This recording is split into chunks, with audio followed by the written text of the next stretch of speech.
жок чойбогула. 32 тиш менен тилди кайрап, ойрондолуп чындыкты сойбогула. Өзүңөрдү өзүңөр алдагыла, өкүнүчтө силер да калбагыла. Кырча тиштеп кымындай ыйман болсо, кыяматтын отуна салбагыла. Көпөлөктү өрдөк деп атпагыла, көлөкөнү көтөрө чаппагыла.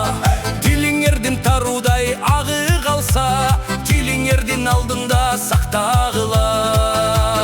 Эчки талды терек деп чыкпагыла, эк аякты бир кончко тыкпагыла.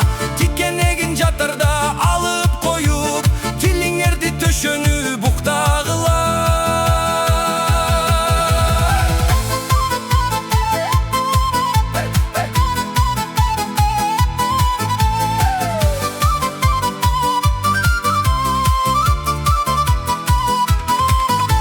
Шереңкедей ак сарай курбагыла, аккан сууну тескери бурбагыла. Ажал менен тирешип